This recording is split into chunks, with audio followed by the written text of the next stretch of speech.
오늘 말씀의 제목은 거룩한 부담감입니다. 거룩한 부담감이라고 하는 제목입니다. 계속해서 지금 로마서를 강해하고 있습니다. 7장 1절에서 6절에 보면 율법의 형식으로부터 자유했다 하는 말씀을 드렸습니다. 그리고 7절에서 13절은 율법 내용의 절대적인 필요성을 이야기합니다.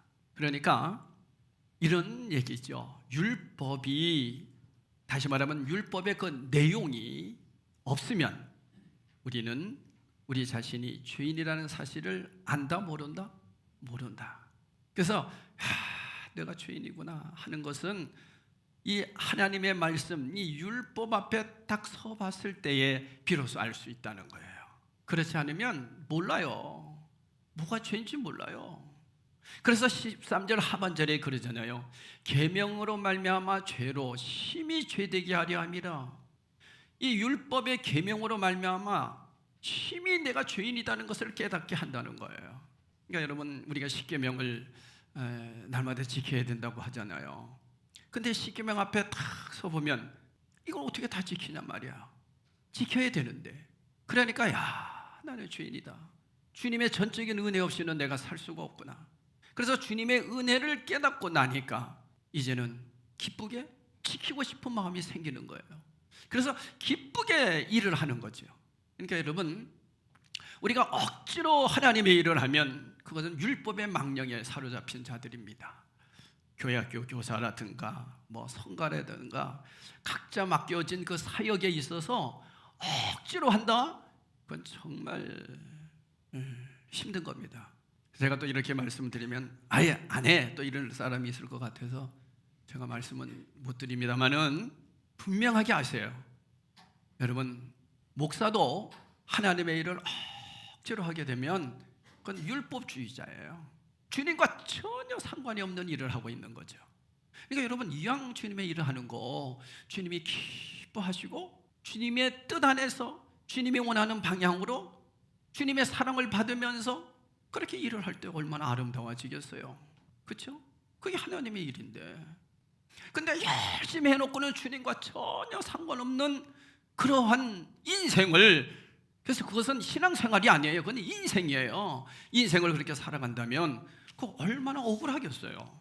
그래서 13절 하반절에 그렇게 얘기하는 거잖아요. 계명으로 말미암아 죄로 심히 죄되게 한다. 여러분, 오늘 본문 말씀을 보면 율법은 신령한 줄 알거니와, 여러분, 율법이 왜 신령합니까? 우리가 하나님 앞에 섰을 때 이게 죄인이구나 하는 걸 인식할 수 있으니까 신령하다는 거예요. 나는 육신에 속하여 죄 아래 팔렸도다. 그러니까 이 육신이 있기 때문에 내 영은 하나님의 뜻대로 살고 싶은데 이 육신은 자꾸만 세상의 습관으로 끌려가고 있다는 거죠. 왜 그래요? 우리는 이 육신적인 것들이 세상 속에 더 익숙하기 때문이에요. 그죠?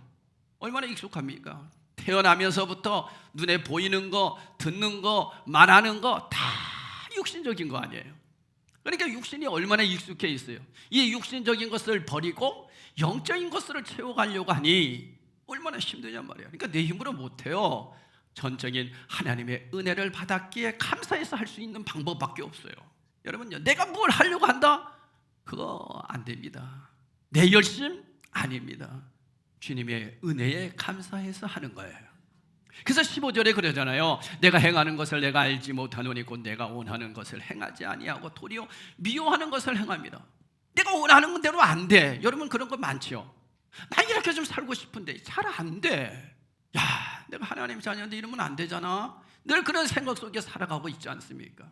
원하는 것은 안 되고 원하지 않는 것을 자꾸 행할 때가 많아요. 그래서 19절에 그러죠. 내가 원하는 바 선을 행하지 아니하고 도리어 원하지 아니하는 바 악을 행하도다.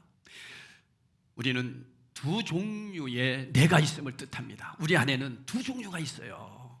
하나님 뜻대로 살고 싶어하는 나, 육신적인 나. 이 두 가지가 항상 나를 힘들게 하고 있다는 거예요. 이건 목사도 똑같고 모든 사람들이 다 그렇습니다. 한번 예를 들까요? 여러분이 오늘 이제 말씀을 듣습니다. 그런데 아내가 이렇게 말씀을 들으면서 남편을 사랑해야지 하는 말씀을 들은 거예요. 내 영이 이제 이렇게 살아난 거예요. 그래, 집에 가면 남편에게 잔소리도 하지 않고 남편에게 잘해줘야 되겠다, 이런 생각을 이제 했어요. 말씀을 듣고서 내 영이 집에 딱 갔는데 남편 얼굴 딱 보는 순간에 확 뭐가 치밀어 오르는 거야. 왜 얼굴을 보는데 왜 치밀어 오르냐고. 얼굴을 보는데 확 치밀어 올라서 뭐 하는 거야? 하고 또 남편에게 또 잔소리를 해댄다. 자, 여러분, 말씀을 들을 때는 잘해줘야 되겠다고 생각했는데 얼굴을 딱 보는 순간에 잔소리가 툭 튀어나왔다. 그러면서 무슨 생각합니까? 나 그러지 말아야 되는데, 내가 또 안 그런다고 그러고 있는데 왜 또 그랬을까? 안 되는 줄 알면서 왜 그랬을까? 우리 그런 말을 늘 하고 있단 말이에요. 내가 하지 말아야 되는데 내가 왜 또 그랬을까? 그래서 16절에 그러잖아요. 만일 내가 원하지 아니하는 그것을 행하면 내가 이로써 율법이 선한 것을 시인하노니. 이 것을 세 번역으로 번역하면 그거예요.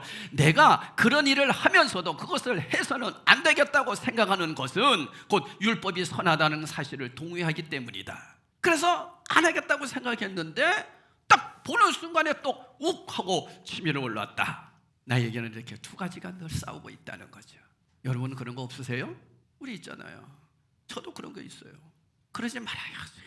그런데 나도 모르게 그냥 내 습관에 의해서, 내 버릇에 의해서, 그 습관이 버릇이니까, 또 내 어떤 상처에 의해서 그런 것들이 불쑥 튀어나와서 상대방을 아프게 할 때가 얼마나 많으냐는 거죠. 그래서 17절 18절에 보니까 이제는 그것을 행하는 자가 내가 아니요 내 속에 거하는 뭐다고요? 죄인이라. 그러니까 여기서 죄라고 얘기하니까 그 죄를 자꾸 착각하는 거예요. 여기서 죄하는 이 죄와 예수 그리스도의 십자가 보혈을 믿기 전의 죄와는 다른 거예요. 우리 성도들은 이제 이해하고 들어야 돼요. 여기서 말하는 죄는 뭡니까? 죄의 열매, 습관, 그걸 얘기하는 거예요. 뿌리를 얘기하는 게 아니다고요. 내 속에 거하는 죄인이라. 육신을 갖고 있는데 이 육신이 자꾸만 죄의 습관 속에서 살아가려고 하는 내가 또 있잖아. 그것을 얘기하는 거예요. 그러면서 18절에 그러죠. 내 속에 곧 내 육신에 선한 것이 거하지 아니하는 줄 아노니 원함은 내게 있으나 선을 행하는 것은 없더라. 내 뭐에? 이 육신에, 이 육신. 그래서 영지주의자들은 이 육신은 아주 악한 거다. 내 안에 영만 선한 거다. 이렇게 생각하고 육신을 아주 엉터리로 막 학대하고 막 그랬어요. 그게 영지주의자들이에요. 그러면 안 되죠. 내 육신은 늘 영이 나를 지배할 수 있도록, 내 영을 담는 좋은 그릇이 될 수 있도록 만들어야 된다는 거죠. 그게 육신이에요. 그러니까 여러분, 육신을 예쁘게 가꾸고 건강하게 가꾸는 이유가 뭐예요? 뭐 때문에? 영을 잘 담아서 영이 원하는 대로 내가 그렇게 살아가려고 그렇게 하는 거 아니겠어요? 근데 세상 사람들은 그게 아니단 말이죠. 그들은 세상 죄 아래, 죄 뿌리 아래 살기 때문에 육신주의적으로 사는 거예요, 그냥. 근데 우리 그리스도인들은 육신으로 살지만 육신은 영을 담는 그릇이 되어서 영혼이 육신을 지배하는 삶을 살아내야 돼요. 그럴 때 그 삶이 진짜 멋진 삶인 거죠. 20절에 이렇게 말합니다. 만일 내가 원하지 아니하는 그것을 하면 이를 행하는 자가 내가 아니요 내 속에 거하는 뭐다? 죄다. 이 죄의 습관이 늘 나를 그렇게 하는 거예요. 습관을 죽여야 돼요. 날마다 습관 죽이는 훈련해야 돼요. 그래서 기도하는 거죠. 20절에서는 27절 말씀을 반복하고 있지요. 선을 행하고 싶어 하는 내가 실종되고 죄가 나를 지배한다는 거죠. 그러면서 21절에서 23절 같은 내용들이에요. 우리 한번 같이 읽어보겠어요? 시작. 그러므로 내가 한 법을 깨달았노니 곧 선을 행하는 원하는 나에게 악이 함께 있는 것이로다. 내 속사람으로는 하나님의 법을 즐거워하되 내 지체 속에서 한 다른 법이 내 마음의 법과 싸워 내 지체 속에 있는 죄의 법으로 나를 사로잡는 것을 보는도다. 무슨 얘기인지 이해하시죠? 육신적인 그 죄의 습관과 하나님의 말씀을 듣고 하나님의 말씀대로 살아야 되겠다라고 하는 영적인 생각과 싸우고 있다는 거예요. 여러분, 우리 늘 이 두 개 가지고 싸우는 거 아시죠? 여러분 안 싸우시나요? 이거 두 개 싸우는 거예요. 다 싸우고 있습니다. 근데 여러분, 안 믿는 사람들은 싸워야 안 싸워요? 절대 안 싸웁니다. 그들은 율법이 무엇인지도 모르기 때문에 고민 안 합니다. 갈등 안 합니다. 근데 예수 믿는 사람들은 갈등하잖아요. 여러분, 갈등 안 합니까? 저도 얼마나 갈등하는데요. 야, 목사가 이게 뭔가, 이렇게 살아서는 안 되는데 어떻게 하면 좋나? 그러니까 하나님 앞에 기도하면서 주님, 전 도와주십시오. 바르게 살겠습니다. 근데 잘 안 됩니다. 근데 그게 뭐예요? 이 습관이단 말이에요. 습관, 이 육신. 그러면 여러분, 이 육신이 죽으면 되는 거예요. 그러나 우리는 아직 이 세상 속에 육신이 있잖아요. 살아있지만 육신을 죽이는 훈련을 날마다 해야 되는 거예요. 그래서 24절에 이 말씀이 오늘 말씀이 이제 핵심이거든요. 우리 한번 오라 크게 하면서 읽어봅시다. 시작. 오라, 나는 공고한 사람이로다. 이 사망의 몸에서 누가 나를 건져내라. 자, 보세요. 오호라, 나는 어떤 사람이다? 공고한 사람이다. 비참한 사람이다 이거야. 여기 오호라, 이건 뜻은 뭐예요? 뒷골이 당기네, 이런 뜻이에요. 예? 열받네, 우리 그러잖아요. 와, 이거보다 더 심한 말 뭐라 그래요? 와, 미치겠네, 뭐 그러잖아요. 내가 왜 이러냔 말이야. 내가 왜 이러냔 말이야. 오호라, 통제로다, 뭐 그러세요. 나는 무슨 사람이다? 비참한 사람이다. 비참하다는 거예요. 내가 이 사망의 뭐에서? 육신에서. 이 육신을 사망이라는 거. 사망이면 여러분, 사망의 몸이라는 건데, 사망은 죄의 삭슨 사망이다. 죄로 인해서 이 몸이 완전히 죽게 됐다 이거죠. 그래서 여러분, 우리는 한 번은 어떻게 해야 돼요? 죽어야 되는 거. 뭐 죽는 것을 굉장히 아주 기정사실로 하는데, 맞습니다. 죽어야 돼요. 기정사실이에요. 안 죽을 사람이 있어요? 다 죽어요.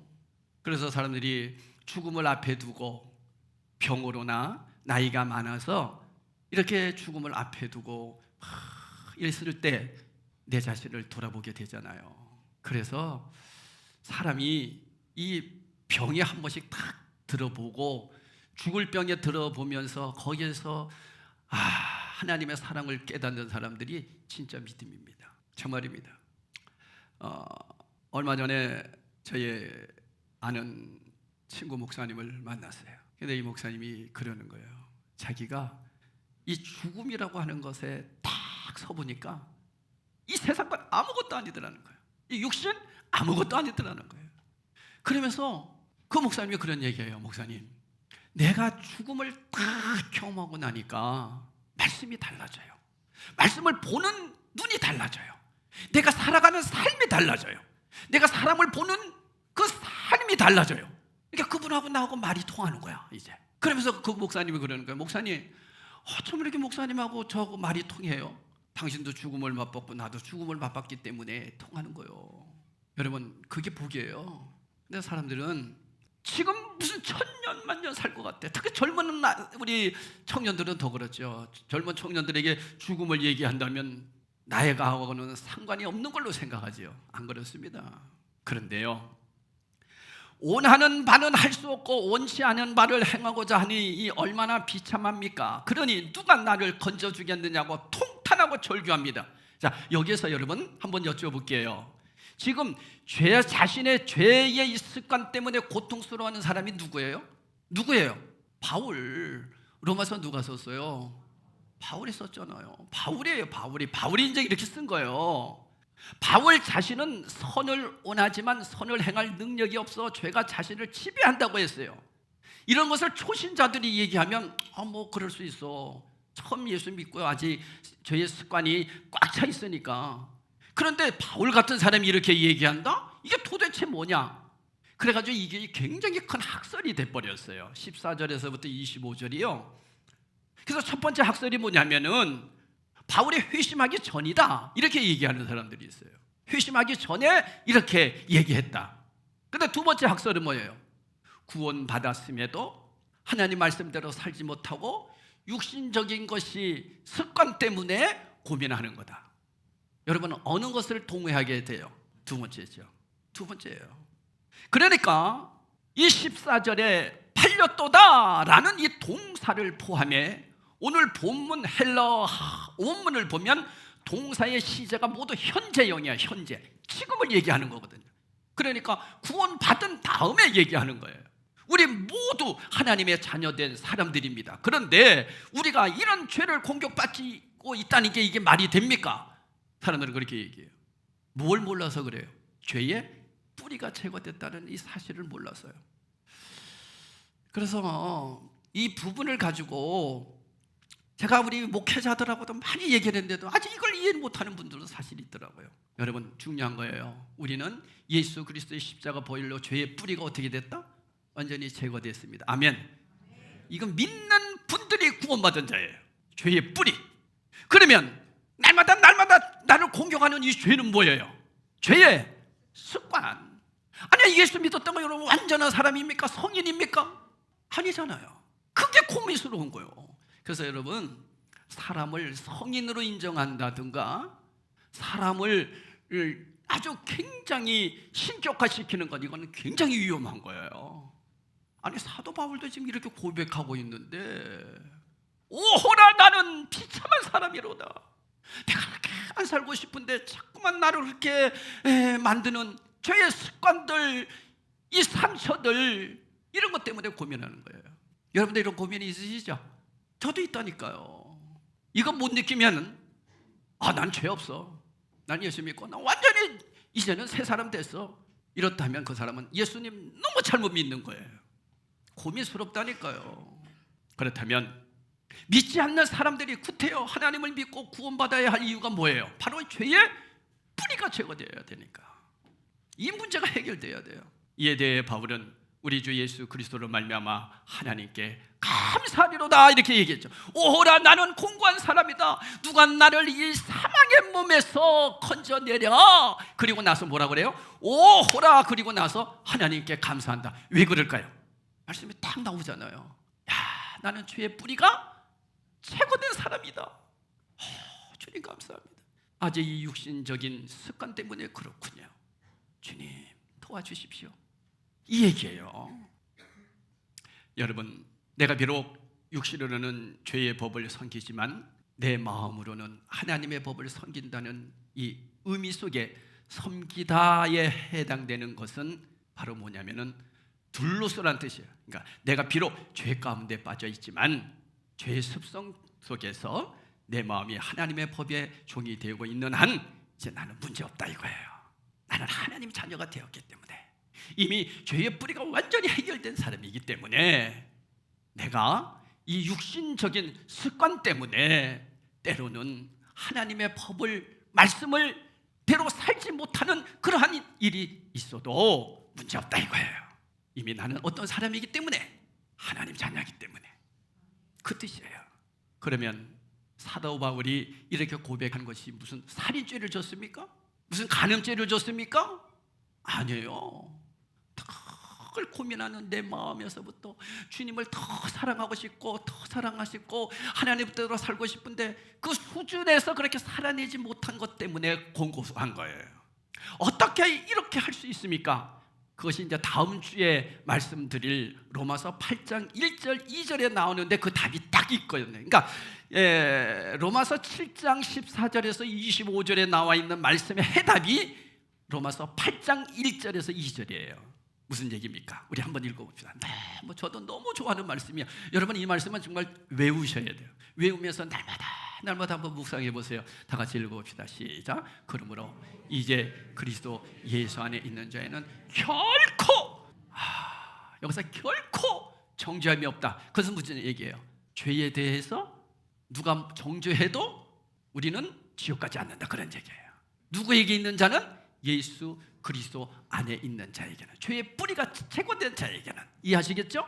자, 그 다음 2절 보세요. 이는 다 같이 시작. 그리스도 예수 안에 있는 생명의 성령의 법이 죄와 사망의 법에서 우리를 해방하였습니다. 아멘. 해방된 자예요. 그러니까 여러분, 예수는 기쁘게 믿을 수밖에 없어요. 나 예수 기쁘게 믿어야지. 그래서 되는 게 아니다니까. 이 약속의 말씀이 믿어지면 기뻐진다니까. 내가 죄에서 자유한 자가 됐다는 것을 믿고 살아가는 사람들은 주님의 일을 기쁘게 한다니까요. 그런데 그것이 아니라 억지로 마지못해서 복 받으려고 열심히 믿고, 내가 이렇게 안 하면 예수님이 나에게 무슨 저주 내릴 것 같으니까 억지로 믿는 거, 그건 다 율법의 망령에 지금 들어있는 사람들이에요. 그래서 하나님의 일은 누가 시켜서 억지로 마지못해서 그거 얼마나 힘듭니까 그거. 그러므로 내 마음이 주님을 향해 항상 방향에 고정되어 있는 한, 내가 하나님 자녀라고 하는 확신이 있는 한, 내 삶과 육신이 아직까지 죄의 습관에 빠져 있다 할지라도 문제가 된다 안 된다? 안 된다. 할렐루야. 그래서 우리는 자유한 자예요. 얼마나 감사합니까? 이렇게 사는 삶은 주님이 부르실 때에 기쁨으로 그분을 맞이할 수 있어요. 내 마음이 하나님의 법에 매여 있는 한, 나의 부족한 부분을 주님께서 당신의 의로 채워주실 것이기 때문에, 내 마음이 하나님의 법에 묶여있는 한, 아직까지 내 속에 남아있는 죄의 잔재를 주님께서 말끔히 습관을 날마다 씻어주셔서 이제는 그 믿음의 수준대로 완전한 자로 살아내게 되는 겁니다. 그 수준대로예요, 수준대로. 자, 결론입니다. 이제 로마서 7장을 마무리하면서 오늘 세 가지로 한번 정리해 보겠어요. 참 중요한 것이기 때문에 말씀드립니다. 첫째로, 그리스도인과 성화의 관계예요. 구원받은 그리스도인이라면 반드시 어떻게 살아야 된다? 거룩한 삶을 살아야 돼요. 근데 그게 잘 돼야 안 돼요? 안 되잖아요. 그럴 때 어떻게 해야 돼요? 하나님과 나와의 관계를 늘 생각해 보셔야 돼요. 저는 요즘 그런 생각을 많이 합니다. 우리 주님께서 그런 말씀하시잖아요. 지극히 작은 자에게 한 것이 누구에게 한 것이다? 예수님께 한 것이다. 그래서 저는 요즘 이렇게 작은 자들, 약한 자들, 이런 사람들을 볼 때마다 늘 저분이 예수님이지, 이런 생각을 많이 하려고 자꾸 애쓰고 있어요. 그러니까 그런 마음을 자꾸 가지니까 그 사람이 뭐라고 그래도 용서가 되는 거야. 왜? 예수님이니까. 예수님이 저 사람을 통해서 일하실 것이니까. 여러분, 이렇게 우리는 구원받고 하나님 자녀가 됐기 때문에 늘 예수님이 보시는 그 안경을 쓰고 사람들을 바라볼 수 있어야 돼요. 내 안경을 쓰고, 육신의 안경을 쓰고 사람을 바라보면 내 생각이 나옵니다. 그죠? 여러분, 이제부터 딱 안경을 쓰시는데 무슨 안경을 쓰시라? 예수님의 안경을 딱 쓰고 사람들을 보면 다 누구처럼 보이는 거예요. 예수님이 보내주신 사람이라고 생각이 되면 그때부터 마음에 용서와 사랑이 나타나게 된다는 거죠. 예수님의 말씀을 빌리자면 율법의 1.1획도 빠짐없이 다 이루어야 돼요. 그러면서 말씀하잖아요. 하늘에 계신 너희 아버지 온전하신 같이 너희도 온전하라. 마태복음 5장 48절에 말씀합니다. 어떻게 우리가 온전해질 수 있어요?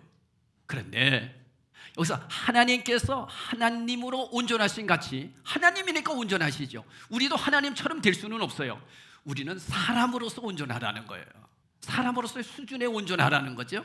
여러분, 우리 요즘 개를 키우잖아요. 집에서 개 키우고 막 그러는데 개 보고 엄마 왔어, 아빠 왔어, 잘 있었어 아들? 막 그러잖아요. 개를 누구처럼 취급해요? 사람처럼 취급하잖아. 그렇다고 해서 여러분 개를 보면서 야, 너는 나하고 수준이 같은데 너 어쩌면 그렇게 수준이 낮냐? 지금 나 좀 닮어 그럽니까? 안 해요. 사람들은 누구의 수준으로 얘기해요? 개의 수준으로. 그러면 개가 어떻게 하면 잘하는 거예요?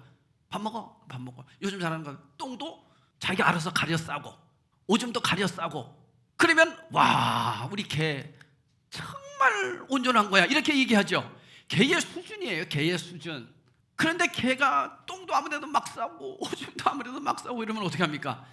수준 떨어져. 개는 개의 수준이 있어요. 그렇다고 사람이 개 보고 넌 내 수준으로 와 이렇게 얘기 안 해요. 하나님이 여러분들 보고 하나님의 수준으로 우리를 올리라고 얘기 안 하세요. 하나님이 보셨을 때 사람과 사람의 수준으로 보시는 거예요. 목사의 수준, 우리 장로님들의 수준, 여러분들의 신앙의 수준으로 하나님을 보시는 거예요. 잘하는구나, 기뻐하시는 거죠. 그러니까 여러분, 사람으로서 완전하다는 것, 각자의 수준에서 의미한다는 것을 꼭 기억하시고, 여러분이 신앙의 수준에 맞게끔 하나님 보시기에 완전한 사람으로 살아내시기를 바랍니다. 그게 그리스도인이에요. 그리고 그리스도인과 자기 발견의 문제입니다. 바울은 자신의 죄인됨과 죄성을 선명하게 깨달았어요. 야, 나는 부족한 사람이다. 늘 그걸 깨달을 거예요. 내가 이렇게 될 수 있었던 것은 주님의 은혜다. 늘 그걸 깨닫는 거예요. 이게 굉장히 중요해요, 여러분. 여러분, 내가 뭘 할 수 있다? 그거는 안 됩니다. 우리는 아무것도 할 수 없는 존재예요. 주님의 사랑받은 자들이기 때문에 할 수 있는 거예요. 성령님이 도와주시기 때문에 할 수 있는 거예요. 이처럼 바울은 자신이 어떤 존재인지 철저하게 깨달음으로 주님과 늘 인격적인 만남으로 동행할 수 있었어요. 그리고 세 번째, 아주 중요한 거예요. 오늘 그리스도인과 갈등의 문제입니다. 예수를 믿으면 마음속에 늘 기뻐야 되고 늘 성령 충만해야 되는데 어디 그게 됩니까? 늘 갈등이 있잖아요. 어떤 갈등이 있어요? 내가 이렇게 예수 믿으면 안 되는데, 내가 하나님의 자녀인데, 내가 목사인데, 내가 이러면 안 되지. 하나님이 얼마나 마음 아파하실까? 여러분, 이런 마음 있으시죠? 그분이 신앙생활 잘하는 거예요. 그런 마음 전혀 없습니다. 누가? 세상 사람들.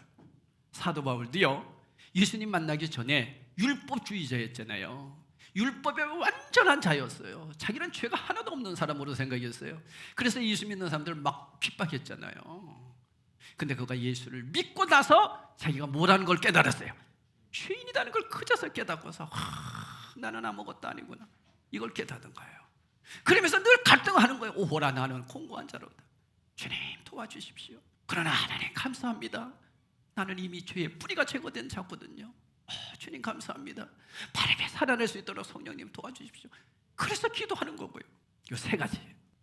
사랑하는 성도 여러분, 여러분은 어떠세요?